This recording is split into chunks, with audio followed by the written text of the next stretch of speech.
मान लो किसी आयुर्वेदा कॉलेजेस का स्पेशली कर्नाटका स्टेट में 60 सीट्स हैं, ठीक है। हम एक बेसिक कैलकुलेशंस लेते हैं, यदि वो कॉलेज में 60 सीट्स में से 9 सीट ऑल इंडिया कोटा का है तो वहाँ पे हमारा जो टोटल फी स्ट्रक्चर है वो 11,25,000 प्लस मिसलेनियस जाएगा।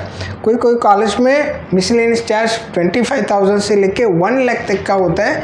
तो बिफोर चॉइस फिलिंग हमें ये सब चीज़ें कंफर्म करना है। मान लो किसी कॉलेज में अदर कैटेगरी का 24 सीट है, ठीक है, तो वहाँ पे हम लोग का जो ओवरऑल जो कॉस्ट आएगा, ट्यूशन फीस का ही मैं बात कर रहा हूँ, ठीक है, 18 लाख आपका टोटल ट्यूशन फीस रहेगा। 4 लाख मतलब उसको 4.5 साल से हमें जोड़ना है तो टोटल 18 लाख आपका फीस स्ट्रक्चर रहता है। उसमें आपका मिसलेनियस का जो चार्जेस है वो हमेशा ऐड होता है। मिसलेनियस है कॉलेज टू कॉलेज थोड़ा थोड़ा वेरिएबल रहता है, तो ये आपको बिफोर चॉइस फिलिंग कंफर्म करना है। एनआरआई का जो सीट्स है वो हमेशा किसी भी कॉलेज में 25% रहता है, तो उस हिसाब से किसी कॉलेज में 60 सीट्स है तो वहाँ पे 12 सीट है वो एनआरआई कैटेगरी का रहेगा।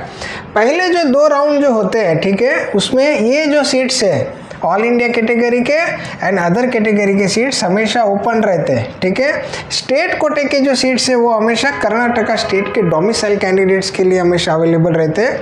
यदि हम मैनेजमेंट कैटेगरी में या तो एनआरआई कैटेगरी में एडमिशन्स ले रहे हैं तो एनआरआई कैटेगरी का जो फीस स्ट्रक्चर होता है, यदि हम लोग 6 लाख रुपीज़ पर ईयर पे कर रहे हैं तो वो हमें 27 लाख रुपीज़ जाता है।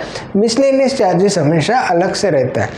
एनआरआई कैटेगरी का जो सीट्स है वो हमेशा 3rd राउंड नहीं तो मोपअप राउंड से आपके लिए अवेलेबल रहता है। एनआरआई का जो फी स्ट्रक्चर है वो हमेशा निगोशिएबल रहता है। यदि आप किसी कॉलेज में अपना फी स्ट्रक्चर डिसाइड कर रहे हैं किसी एजेंट कंसल्टेंट के थ्रू, तो थोड़े बहुत कॉलेजेस को छोड़ के बहुत सारे कॉलेजेस से वो निगोशिएशन करते हैं। जब आप इतना इन्वेस्टमेंट कर रहे हैं एनआरआई के सीट्स के लिए, आप मेक श्योर कीजिए आपका जो एजेंट कंसल्टेंट जो भी काउंसलर है वो एक्सपर्ट है।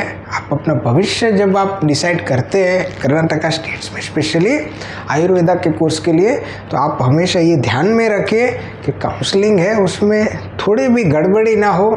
ऐसा कुछ यदि हो रहा है तो आप अच्छे कॉलेजेस में जो सीट आप डिज़र्व कर रहे हैं उस सीट को आप मिस कर देंगे। अगले राउंड में वही सीट्स वैकेंट नहीं आता है तो वहाँ पे आप वापस से चॉइस फिलिंग नहीं कर पाते हैं। ये साल काउंसलिंग का भी रूल्स बहुत टफ है। यदि आप किसी अलॉटेड सीट्स को छोड़ रहे हैं तो आपको आने वाले भविष्य में बहुत दिक्कतें आती हैं। आपके ऊपर पेनल्टी भी लग सकती है।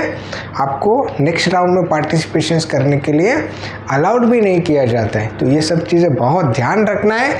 यदि आप ऑल इंडिया कैटेगरी के जो सीट्स हैं जो 11, 11.5, 12 लाख तक जो आपको मिसलेनियस तक होता है, ठीक है, जिसका फी स्ट्रक्चर आपको 12 लाख के आसपास होता है, यदि आपका बजट 12 लाख तक की है तो आप ये सीट्स के लिए अपना चॉइस फिलिंग न डालें। यदि आपका जो बजट है, ठीक है, वो दोनों सीट्स के लिए आप कैपेबल है, तभी आप अपना अदर कैटेगरी के लिए अपना ऑप्शन एंट्री डालें। नहीं तो क्या होगा, सीट्स आपको अलॉट हो जाएगा बट आप अफोर्ड नहीं कर पा रहे, आपको वो सीट छोड़ना पड़ेगा। जैसे ही आप सीट छोड़ते हैं तो अगले राउंड के लिए आप पॉसिबिलिटी है काउंसलिंग से बाहर हो जाएंगे। आपको एलिजिबल नहीं रखा जाएगा नेक्स्ट राउंड में पार्टिसिपेट होने के लिए। पॉसिबिलिटी आपको ऊपर पेनल्टी भी लग सकता है और आपका जो भविष्य है जिसके लिए आप यहाँ पे इतना मेहनत करके आ रहे हैं उसमें आपको बहुत सारी बाधाएं आएगी। तो मेरा हमेशा पेरेंट्स को एक सजेशंस रहता है, जो आप अफोर्ड कर सकते हैं उसी कॉलेजेस का उसी सीट्स के लिए अपना ऑप्शन एंट्री दे। फालतू में किधर भी चॉइस फिलिंग मत करें, मुश्किलें हमेशा बढ़ती है। कर्नाटका स्टेट्स में क्या होता है, हमारे महाराष्ट्र स्टेट्स में और अदर स्टेट्स में यूजुअली हम लोगों को यदि कोई सीट्स अलॉट हो रहा है तो हम लोग थोड़ा बहुत पेमेंट भरते हैं तो वो सीट्स हमारा होल्ड हो जाता है, ठीक है। हम लोग बाद में उसका बाकी का जो पेमेंट है उसके लिए हमें समय मिलता है। बट कर्नाटका स्टेट्स में ऐसा नहीं है। यदि किसी कॉलेजेस में हम लोग को सीट्स मान लो अदर कैटेगरी का अलॉट हुआ, ठीक है, उसका फी स्ट्रक्चर मान लो टोटल 18 लाख से है, हम लोगों ने थोड़ा यहाँ पे निगोशिएशन किया, मान लो 16 लाख हमारा फी स्ट्रक्चर है total tuition fees. But Karnataka में जो अदर कैटेगरी का जो फीस होता है वो फर्स्ट ईयर में हमें एटलीस्ट 4 लाख रुपीज़ जो होता है वो government of Karnataka education and authority के अकाउंट में आफ्टर अलॉटमेंट 3 to 4 डेज पे हमें वो जमा करना होता है। यदि इस पेमेंट को पे करने में यदि हम डिले हो गए, फेल हो गए, तो हमें जो अलॉट हुआ जो सीट्स है वो वेकेंट कैरी फॉरवर्ड होता है और वो हमें आगे के राउंड के लिए हमें पार्टिसिपेशंस के लिए भी एलिजिबल नहीं रखते कोई बार।